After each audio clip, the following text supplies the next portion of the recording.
Hey everybody, this is Retrokid Reviews doing a new one something scene thanks to Nando V Movies. For those who've already seen the new playlist that just dropped, I'll probably leave a link in the cards as well. Yeah, he is doing a one musical scene. This is his annual one whatever scene. He did one excellent scene, one villainous scene that at both playlists I was in. But yes, this time around, it is called One Musical Scene, and speaking as someone who watches a lot of a certain franchise that is very music heavy, this is going to be pretty ironic, because the movie I'm going to be talking about had just recently turned 25 as far as this Power Rangers teams goes. Yes, I am burying a lead. No, it will not be the most obvious musical bit that is in the... Wow, been a while since I had to turn this on. MMPR the movie because I already did a retro review to it, so go to that as well.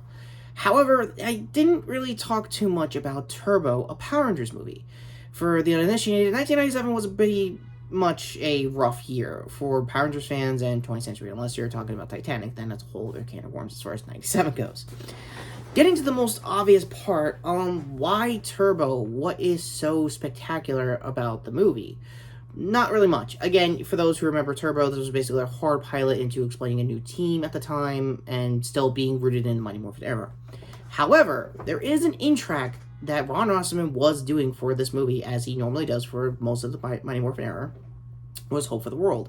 It was when they were in the ship getting ready to go to the final act of the movie, and I think it's a really good in-track.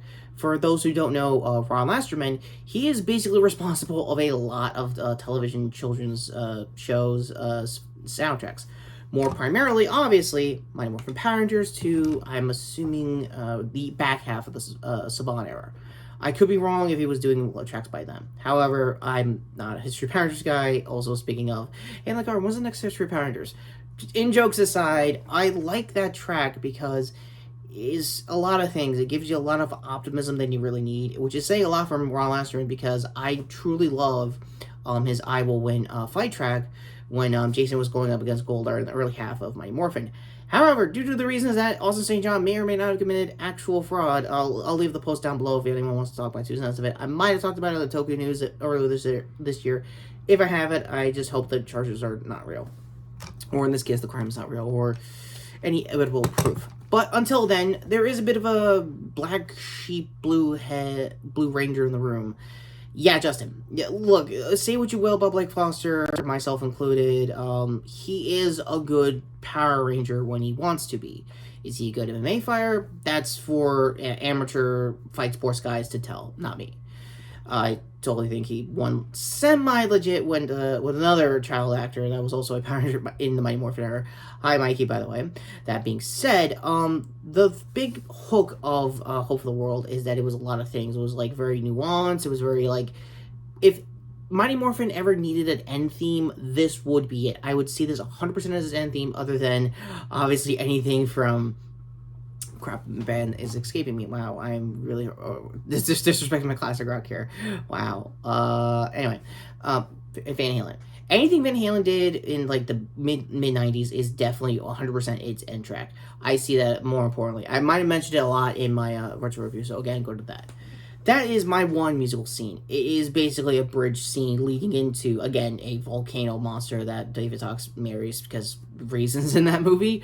But to me, I thought it was a really good draw. To me, it gives me a lot of optimism in the darkest of times. If you're in like a weird mental headspace, that is kind of like the big hook for like Mighty Morphin era tracks. It just suddenly just tells you, hey, the world's not that shit. Look at what we did here, and it's like the most celebrated tracks that Ron Wasserman has ever done. I'm almost certain that got a retro legacy track, or like what was his Redux like years later that everybody should listen to online, myself included. So that is my one musical scene. I know it's a bit cheating because again it's Power Rangers and pretty much everything is a musical scene down to choreography, and even in the previous movie, their first morph is hands down amazing. Like just the build up to everyone in their current Ranger forms at the time was amazing, and I think it was still under like Thunder Ranger rules until later on in that movie. Again, go to my retro review.